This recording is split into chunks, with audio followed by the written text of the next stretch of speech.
Olá pessoal, tudo bem? No vídeo de hoje, nós vamos discutir um pouco sobre a história do cinema, vampiros, sinuca, Metallica e de quebra aprender também um ótimo método de se matar nazistas. Bora lá? Vinheta!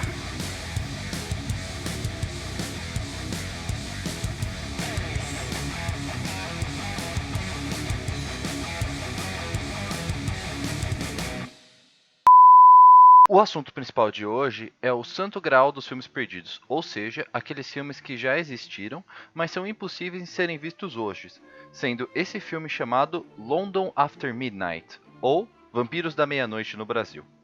Esse é um assunto que quero abordar desde o início desse projeto, já que a imagem do canal é uma foto desse filme, que agora chegou sua hora e sua vez. Porém, primeiro temos que conversar um pouco sobre a história do cinema e como um filme pode se perder.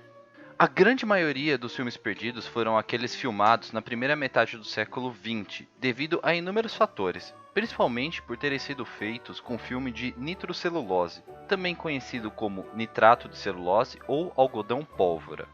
Agora, se você acha que não é uma boa ideia gravar um filme em algo com o nome de pólvora, posso dizer que alguém discordou de você no final dos anos 1800. Porém, não acredite só em mim. Vou deixar Quentin Tarantino e a querida Shoshana explicarem um pouco melhor sobre isso. At that time, 35mm nitrate film was so flammable that you couldn't even bring a reel onto a streetcar. Hey, you can't bring those there in a public vehicle. They're films, ain't they? Yes. Then they're flammable. Going off. Because nitrate film burns 3 times faster than paper. Shoshana has a collection of over 350 nitrate film prints. Je vais détruire par le feu le cinéma à la soirée nazie. E é assim que você usa filmes para matar nazistas. Um pequeno parênteses nos filmes, o nitrato foi utilizado em diversas outras coisas ao longo das décadas, porém minha favorita é em bolas de bilhar.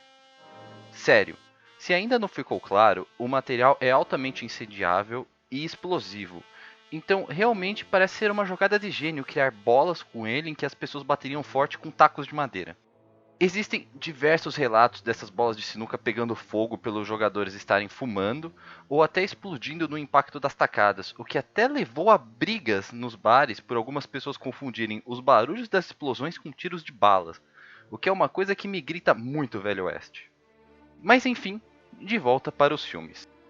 O nitrato foi usado como matéria-prima para os filmes até 1951, por ser bem mais barato, tendo havido inúmeros incêndios e dezenas de mortos em várias ocasiões. Havia até treinamento especializado para projetistas em como lidar com o filme, pois, devido a haver muito oxigênio em sua composição molecular, o filme continua a queimar mesmo debaixo da água, com a água até aumentando a fumaça tóxica que ele produz. Assim, ocorreram muitos incêndios em cofres de estúdios, onde as cópias originais dos filmes eram guardadas após saírem de exibição, e muitas delas foram destruídas para a eternidade. Aqui, nós temos que lembrar que era uma época em que havia uma distribuição caseira de filmes muito limitada mesmo, e os estúdios de Hollywood tinham uma política de recolher os filmes após a exibição, deixando muitas poucas cópias fora de suas mãos, além deles mesmos destruírem muitos filmes, propositalmente ou não. Era uma época em que as pessoas não pensavam em conservar filmes como arte ou história, sendo que filmes com pouco valor comercial no futuro foram muitas vezes destruídos. Afinal, por que vou guardar esse filme no meu pequeno armazém, sendo que ninguém vai querer ver esse filme velho e nunca mais vou ganhar dinheiro com ele? Além disso, tem a própria deteriorização do filme, pelo nitrato ser bem frágil se não guardado direito. Então chegamos no caso da vez, o grande incêndio do cofre 7 da MGM de 1965. A MGM supostamente tinha uma postura diferente de muitos outros estúdios da época, tentando preservar seus filmes, seja distribuindo alguns deles para arquivos e mesmo começando um projeto de conversão em 1960 que transferia seus filmes para material mais seguro, além de não destruir propositalmente seus filmes poucos comerciais. Como resultado disso, até hoje, cerca de 68% de seus filmes mudos sobrevivem, a maior porcentagem de qualquer estúdio grande da época. Porém, em 1965, após uma falha na parte elétrica do cofre 7, todos os filmes do cofre pegaram fogo, matando uma pessoa e destruindo as únicas cópias conhecidas de centenas de filmes para sempre, incluindo o filme de hoje, Vampiros da Meia-Noite. O filme foi lançado como London After Midnight, ou Londres após a meia-noite, literalmente, em 1927 pela MGM, já nos mostrando que a incrível tradição brasileira de errar os títulos na tradução vem desde esta época, mas que na verdade não é só nossa, não é Espanha e Itália. A história do filme é bem simples e se desenvolve na investigação de um assassinato que aparenta ser suicídio, cabendo ao detetive professor Burke, interpretado por Lon Chaney, utilizar de toda a sua inteligência e artimanhas para pegar o verdadeiro criminoso. Sendo assim, o filme é muito mais um suspense do que um filme de terror, com Burke utilizando hipnose para pegar o suspeito, e os dois vampiros do filme sendo falsos, com na verdade o vampiro principal sendo o detetive disfarçado para enganar os suspeitos. O filme é uma opção para o título de primeiro filme americano de vampiros, embora dependa um pouco do que você considerar vampiro, sendo provavelmente mais considerado o Drácula de 1931. Mas, Vampiros da Meia-Noite teve Todd Browning como diretor e, como já mencionei, Lon Chaney para o papel principal. Agora, se você não conhece ambos, tudo bem, ninguém é obrigado a conhecer artistas de 1920, porém eles foram muito importantes para a história do cinema mundial.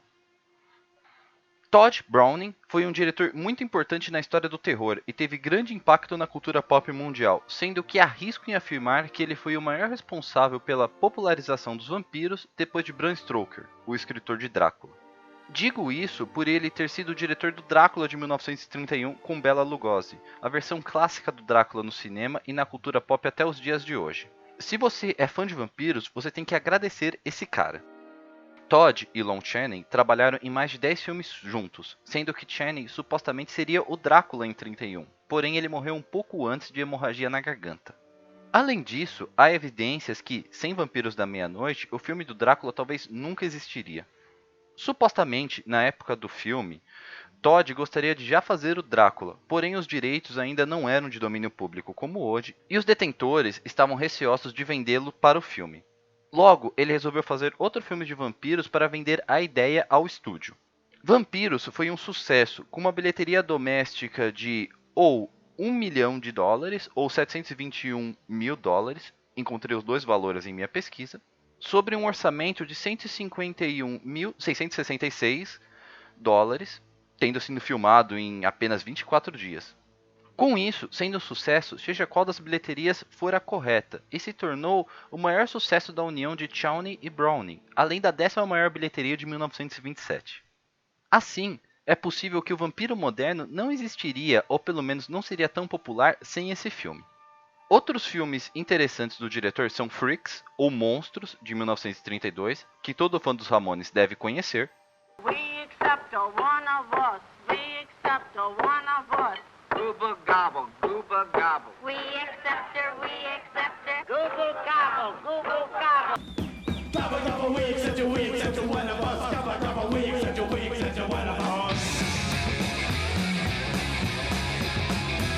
E Mark of the Vampire, ou A Marca do Vampiro, de 1935, que na verdade é um remake de Vampiros da Meia-Noite, apenas 8 anos depois do filme original. Outra prova de remakes sempre foram comuns e que o filme fez bastante sucesso em sua época. Eu fui atrás de assistir esse remake falado de 1935 e é um pouco estranho no sentido de parecer um pouco corrido em suas explicações. O filme tem só 1 hora e parece que o estúdio cortou uns 20 minutos antes de lançá-lo, o que explica a minha sensação. É um filme divertido de se ver e recomendo para quem tiver curiosidade, porém não achei ele nem um pouco memorável, o que explica o fato de ele ser bem mais esquecido que o Vampiros original. Além disso, talvez por já estar acostumado ao Drácula de Bela Lugosi por décadas de paródias e afins, achei o vampiro do remake tão padrão e sem graça. O Chaney tem um visual muito mais chamativo e único no papel. Falando nele, Lon Chaney era conhecido como o Homem de Mil Faces e foi um dos maiores astros da era do cinema mudo de Hollywood, sendo conhecido pela sua versatilidade e pela maquiagem, em uma época em que havia pouca maquiagem no cinema e os atores tinham que fazê-la em si mesmos. Ele fez cerca de 162 filmes, dos quais a maioria está infelizmente perdida e não pode ser visto. Porém, os maiores destaques dele, com certeza, são O Fantasma da Ópera Clássico de 1925 e O Corcunda de Notre Dame de 1923, além de outros filmes em que ele atuava com excentricidades, como The Penalty, 1920, em que ele é um gangster com as 2 pernas amputadas. Lembrando que ele faz toda essa maquiagem nele mesmo, sendo um dos maiores precursores da maquiagem pesada no cinema e nos filmes de terror. Logo, ele tem que ser agradecido se você gosta de filmes com ótima maquiagem, como O Labirinto do Fauno, Vingadores e o incrível ganhador do Oscar, Esquadrão Suicida. I hurt myself today.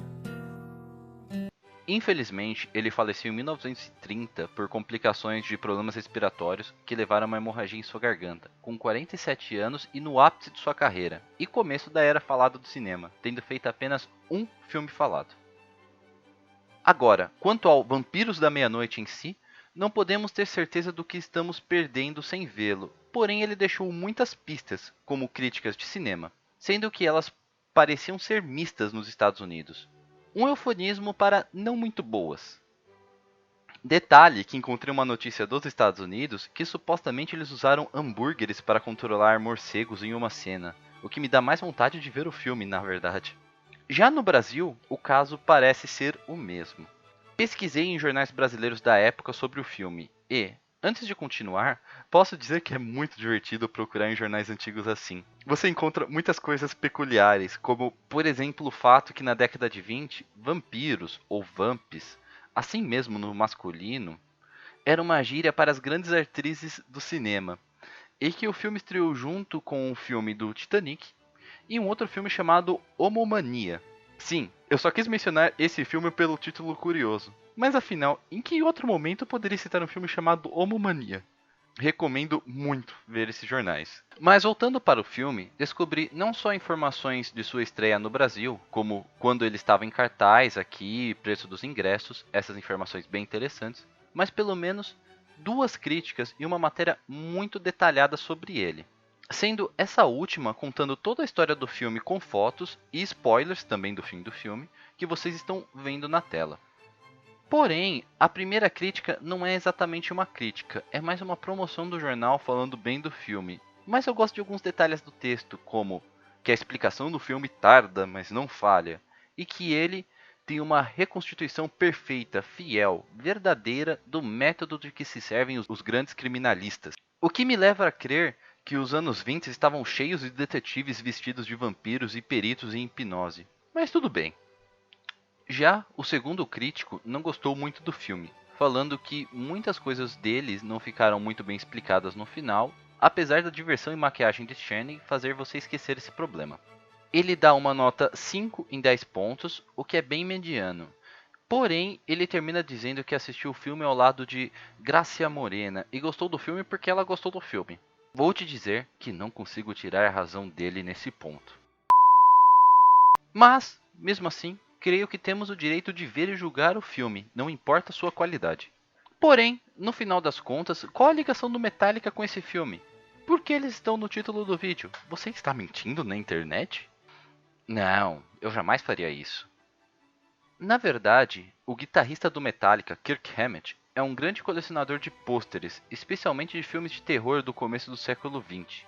Ele já fez até exposições em museus de sua coleção, que parece ser impressionante.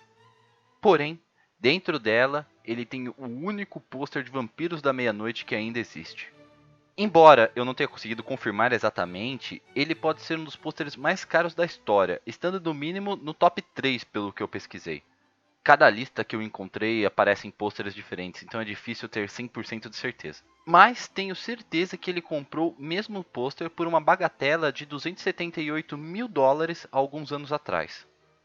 Então, podemos imaginar o impacto que Kirk pode ter sofrido encarando esse pôster noites a fio em alguma música, quem sabe.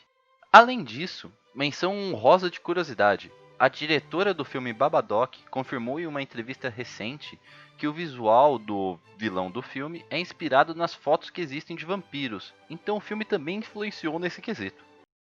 Hang up. Corporate needs you to find the differences between this picture and this picture. Intel has told us there are at least 7. Okay, I already see one. Give him. Okay. They're the same picture.